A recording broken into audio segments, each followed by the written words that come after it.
Okay guys, we're back with part 2 of the Indiana Jones and the Fate of Atlantis Amstrad CPC Longplay, and this time we're looking at levels 2 and 3. That's right, 2 levels, the price of 1 video. Hurrah!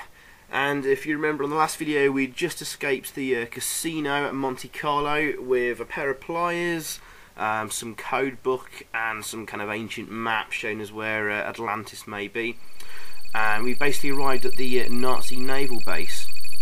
Okay, so first order of business is to make sure that Sophia doesn't wander off anywhere. So we've selected the stop icon, which should make her stop dead in her tracks and stay where she is, because the outside of the naval base is rather dangerous. There's guard towers with searchlights, and if you walk into the searchlights, you get shot basically.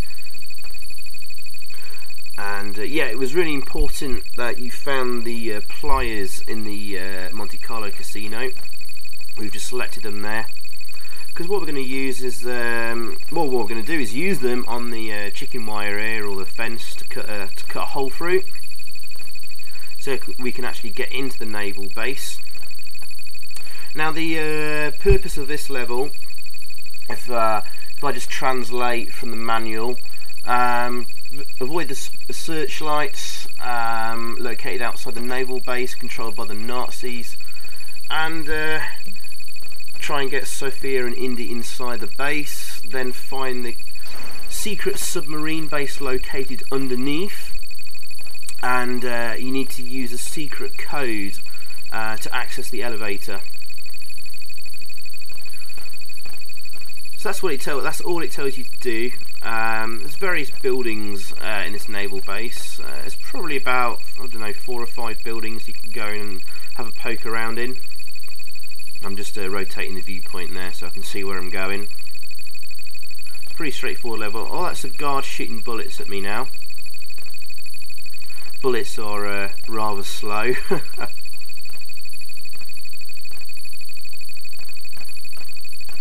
Now, I later found out during this level, well, basically I'm controlling Indy at the moment, and I take him straight to the secret elevator and use a code I've just randomly worked out. I'll explain why in a second. And then Sophia, we have to get her into the elevator as well. That guy that was shooting at us, I've discovered if you knock him down, there's a set of keys you can steal from him, which presumably you use in this level at some point to open something or other, to get perhaps a clue to the code to be used. Now, we picked up a book at the casino we bought off the casino boss in the last level, which gives us a hint, and you will see me use it in a second, because this is the entrance to the building which contains the secret elevator, and it's just the top right there. There's the secret elevator, that sort of blue rectangle there. Oh, we can see a Nazi officer outside. Obviously he can see through walls because he was shooting at me there. Oh well, anyway, let's get a decent view and angle. So we're going to select the book, and if we select it here, it tells us the letters I and J, and this is supposedly part of the code to use. I found that if you select JVII, which doesn't include I and J together, that opens the exit. So for the Amstrad version, it's JVII. So I don't know exactly what clue that book was supposed to be giving us there with the letters I and J.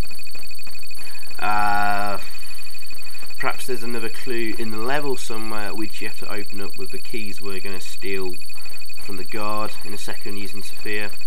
That gives you another 2 letters, and maybe the order to use them in. I don't know. It's the same 4 letters. You can scroll through them and the possible combinations, and it's just rearranging of the letters, the same 4 letters. Again, guys, if you know what you actually meant to be doing here and how you work out that code to use, let me know. The way I worked it out anyway was just like trying one at a time until I got to the codes needed to be used. It didn't penalise me for like continually trying the codes, so I don't know what was the point of picking that book up in the first place if you can just try the codes over and over until you eventually get the right one. Oh, so there's that guard I was talking about. We knocked him over, and you can see there we just picked up a set of keys from him. So obviously those keys would have been, I guess, would be useful in this level somewhere. There's a bunch of other buildings over the other side of the map to have an explore through. There's also a building, the building in the centre of the map we just probably passed not too long ago, and there's a big staircase up to sort of a roof, attic, which has a strange room with sort of a green bar across the floor, but it's absolutely empty. There's a guard guarding it, but there's nothing in there. I presume that if you get captured, that's where you'd end up, and if you do get captured, i.e. your energy gets too low, indicated by that thermometer to the right there, that's where you get imprisoned, and you have to go and rescue your partner or whatever. But hey ho, we've zipped through this level. So oh, Sophia's got stuck on the wall there.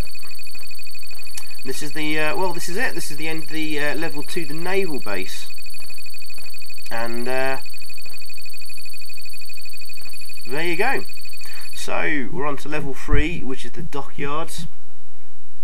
There's no, as the manual says, there's no fighting on this level. It's just a test of fast reflexes. But the evil Dr Ubermann is about to leave in his submarine to Atlantis. The alarm's ringing, the Nazis know you're escaping, and we've got to get aboard the submarine. I've picked up a knife there, and all you need to do, guys, in this level is just stand below there, and there's a crane moving back and forth, and basically you can jump up, get hold of the hook there on the crane moving back and forth, and then just jump onto the waiting submarine. Dead easy level. And yeah, that's pretty much the end of level 3. So we're actually making good progress, guys. I was getting a bit worried I'd actually be able to sort of get through this game. I did the first level without even looking at levels 2 and 3. This is a timed level actually. If you just notice that the clock's just started ticking away there in the middle left of the screen. It's got a time you jumped right, and which I failed to do. You can actually jump forward onto the crane, but if you miss that, then you're going to fall into the sea and drown probably.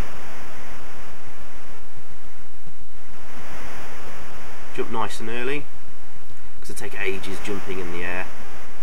A bit like the last Crusader game we looked at, when Indy jumped, he spends an eternity floating up and down as if gravity doesn't exist. But there you go, we got in the submarine, and it set sail. And there you go, nice quick little video there. Levels 2 and 3. Hopefully I'm going to take a look at level 4 tomorrow, if I get time and chance, which is in the submarine. And we've got a bomb to defuse here. So thanks for watching, and see you on the next part.